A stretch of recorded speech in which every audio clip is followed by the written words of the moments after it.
le couple Ouattara dans l'imposture. Après avoir baigné dans l'anti-oufouettisme, le couple perfide se sert de la veuve Marie-Thérèse Houphouët-Boigny comme d'un trophée. A-t-on l'âme en paix quand on est un tyran, quand on a les mains maculées du sang des Ivoiriens, quand on détient des centaines de filles et de fils ivoiriens en prison, d'aller s'exhiber et exhiber la veuve de Félix Houphouët-Boigny comme une mascotte? La pauvre veuve de 92 ans avait le sourire presque convenu, elle qui n'a jamais fait de politique, préférant s'effacer et s'éloigner des caméras. La pauvre veuve a toujours voulu vivre dans la discrétion la plus totale. Elle a toujours refusé de trahir le legs politique de son défunt mari. Elle a toujours affirmé sa fidélité et sa loyauté au parti qu'a créé son défunt époux, à savoir le PDCI-RDA. Alassane Ouattara et ses acolytes, en créant le RDR, a trahi le président Houphouët-Boigny, et ce n'est pas la pire de ces trahisons. Les anciens savent à quoi je fais allusion. Alassane Gaspard Dieudonné Ouattara alias le Chameau, en ignorant royalement la messe anniversaire de la mort du père de la nation du 7 décembre 2022, montre bien le degré de son oufouettisme, lui qui clame partout que Houphouët était un président sénile et dispendieux qui l'a sauvé des eaux. Dominer la vie politique de la Côte d'Ivoire pendant 50 ans. C'est depuis 1944 qu'il domine la vie politique. En 1994, c'est-à-dire dans quelques jours, cela ferait exactement 50 ans. Quand on a une telle longévité et un tel poids sur la vie politique d'un pays, c'est qu'on a un certain nombre de talents. Et je voudrais m'incliner devant ces talents-là. Parce qu'on ne peut pas dominer la vie politique d'un pays pendant 50 ans sans être un grand homme. Je voudrais saluer le grand homme. Je voudrais dire aussi que c'est le moment de rendre des hommages, mais des hommages non hypocrites. Et étant l'un de ceux qui ont été les plus constants lutteurs contre la politique du fouet, je crois que c'est aujourd'hui mon hommage qui est le plus désintéressé parce que je n'entends rien de son héritage politique. Je voudrais qu'on salue la mémoire de l'homme qui s'en va. Car chez nous, quand un homme grand s'en va, ce sont ceux qui l'ont combattu qui se doivent de le saluer d'abord.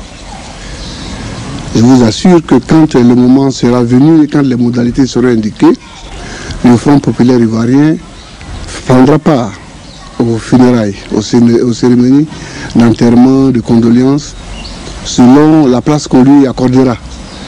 Nous n'avons aucun problème à cela. J'ai vu Houphouët en novembre 92 et en février 1993. J'ai été marqué par une chose, c'est la bataille contre la mort, la bataille contre la maladie. L'homme était atteint, durement atteint, je dirais même aujourd'hui, puisque on peut tirer les conclusions, mortellement atteint. Pourtant, avec lui, ce dont on a discuté, c'était de l'avenir, c'était de la vie. Il faisait encore des projets pour la Côte d'Ivoire au-delà de 1995. Il m'expliquait, il me donnait les esquisses de ce qu'il voulait faire au plan politique pour la Côte d'Ivoire. Et je lui ai dit que j'attendais que ces esquisses deviennent des propositions avant que le débat ne soit engagé. Tout cela, mes amis le savent parce que je leur ai dit. Donc ici, je voudrais profiter du micro que vous me tendez pour saluer le courage de l'homme dans sa lutte contre la maladie, jusqu'au bout, jusqu'au dernier souffle. Car je sais Devisou qui s'est battu. De toutes les façons, il n'était pas évident, cette opération, avec l'âge qu'il avait.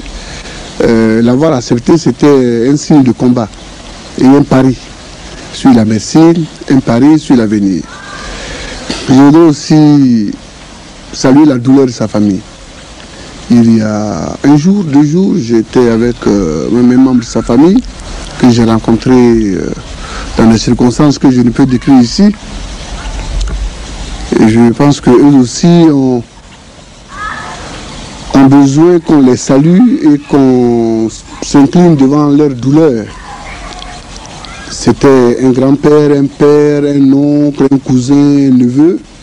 Mais compte tenu du poste qu'il occupait dans l'État, au niveau de l'État, il était un peu plus que tout cela.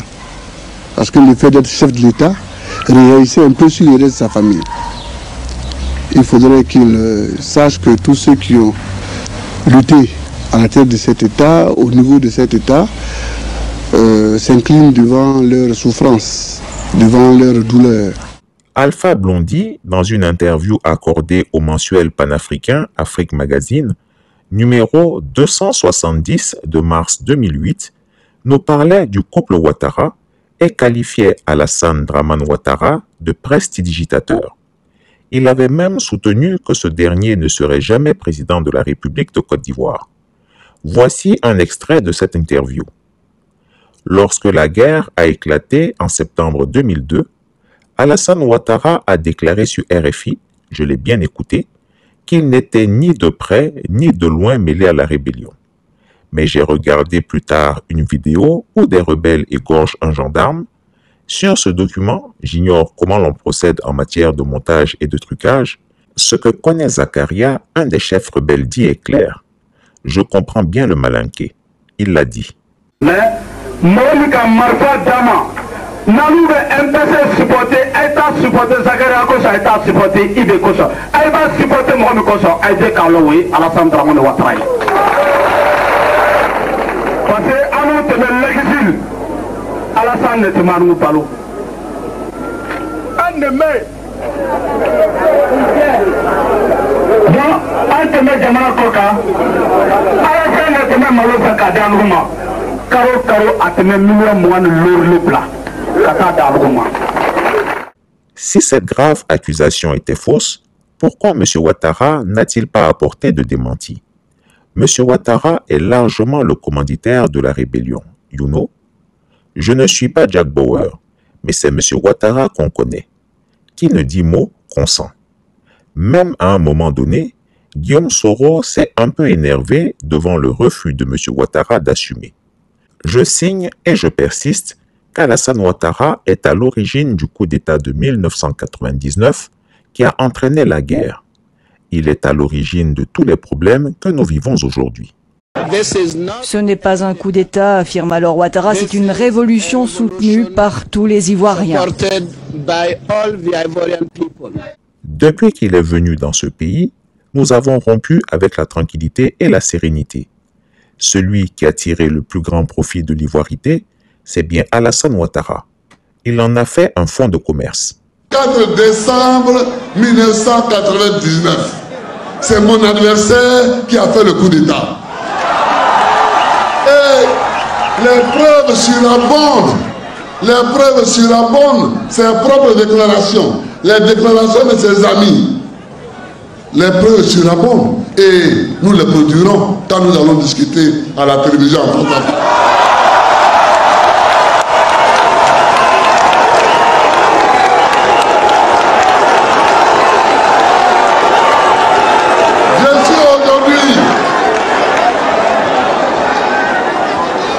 Parce que, comprenons-nous bien, moi, je n'attaque pas quelqu'un pour ce qu'il est. J'attends quelqu'un pour ce qu'il fait. Parce que les faits laissent toujours des traces. Le 24 décembre 1999, c'est mon adversaire actuel qui est l'auteur du coup d'État qui a envoyé Konan Bédi à l'exil.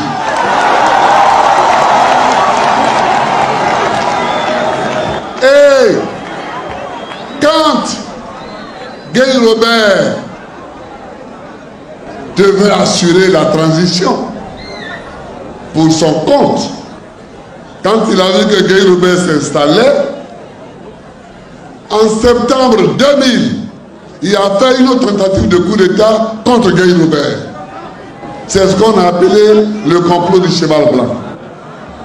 Souvenez-vous, il ne faut pas que les Ivoiriens oublient d'où nous venons. Le PDCI, sa famille politique de départ, ne voulait pas de lui pour deux raisons principales. Première raison, lorsqu'Alassane Ouattara est arrivé en Côte d'Ivoire, en 1990, il n'aurait pas dû sortir avec Dominique Nouvian-Folorou. Il n'a pas hésité. Moi, je relate les faits. Je fais un décryptage, À l'époque, je sortais avec Patricia, la fille d'un Européen qui travaillait à la présidence. Elle m'a confié ceci après la nomination d'Alassane Ouattara et je la cite. « Attention, votre premier ministre là est en train de prendre un virage dangereux. Parce que Dominique est en quelque sorte la go du président de la République, Félix Houphouët-Boigny. » Fin de citation. Comprenez-vous le sens de ce message de Patricia? Je pense qu'Alassane Ouattara pouvait s'offrir toutes les filles d'Abidjan, sauf celle-là. Ce qu'il a fait, c'est comme si tu couchais avec ta propre mère, parce que le président Houphouët était son père politique et spirituel. Et quand tu as fini de coucher avec ta mère, n'est pas la prétention de ravir à ton père son fauteuil. Or, Ouattara a fait tout cela. C'est ce que le PDCI n'a jamais osé dénoncer aux yeux du monde. Voilà pourquoi beaucoup se sont contentés de le traiter d'étranger, ce qui l'a d'ailleurs arrangé, car il en a fait son fonds de commerce. Brandir sa région et sa religion pour en faire un élément de politique nationale, c'est déstructurer la nation qui est en construction. Et c'est ce que je lui reproche à M. Ouattara. Je lui reproche et je pense que moralement, il est responsable de toutes les dérives de ses partisans. Car ceux qui ont pris les armes aujourd'hui contre la Côte d'Ivoire sont bel et bien ses partisans. La seconde raison est qu'il voulait niquer M. Konan Bédié. Quand le président Houphouët est mort, beaucoup de cadres du PDCI ont regardé Alassane Ouattara bizarrement. Ça murmurait qu'il avait couché avec Dominique par calcul politique. Seulement, je voulais dire qu'elle n'est pas la seule personne qu'Alassane Ouattara a berné. Mais elle n'est pas dupe. Dominique avait perdu son mari dans des conditions tragiques. Et M. Ouattara a profité de la blessure de cette dame, je vous le dis parce que je le sens sincèrement, pour déployer son calcul politicien. Il s'est servi d'elle pour son ambition. On me qualifie de fou, non? Mais un fou, il sait beaucoup de choses, Le mariage de M. Ouattara avec Dominique relève d'un calcul politicien. Il prétend qu'Houphouët lui a donné l'ordre de prendre cette femme. Mais il a oublié que c'est parce qu'il a couché avec elle que le vieux s'est fâché et la lui a cédé. Un proche d'Houphouët, et non des moindres, m'a confié que le vieux en a pleuré, parce qu'il ne pouvait pas s'imaginer que quelqu'un qui l'a fait venir auprès de lui de bonne foi puisse lui planter le couteau dans le dos. Son entourage en a été malade aussi. C'est de là qu'est parti le débat sur la filiation de Ouattara. Aujourd'hui, nous disons qu'Alassane Ouattara est certes un Ivoirien, mais il y a un problème. Tu peux être un Ivoirien, mais si tu as grandi à Bobo-Dioulasso, où est le problème? Ses frères ont grandi à Dimbokro, dans le centre de la Côte d'Ivoire. Mais lui, il a grandi du côté de la Haute-Volta, c'est-à-dire dans la région de Bobo-Dioulasso. Même quand il parle le malinké, son accent est de Bobo-Dioulasso. Il ne faut pas en avoir honte. Mais il semble tellement perturbé par cela. Et il raconte à sa femme Dominique que je suis son cousin.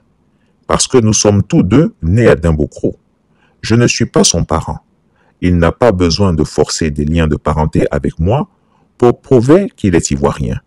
Dans tous les cas, on ne couche pas avec la femme de son papa, mais il l'a fait. Fin de citation. Chris Yapi espère que la mémé Thérèse Houphouët-Boigny a eu le courage de dire au dictateur des lagunes de libérer au moins Pulchéri Balé, qui est sa petite fille. Elle, Thérèse, qui hier n'aurait pas hésité une seule seconde à dire à son Félix bien-aimé d'être clément, car Dieu est amour.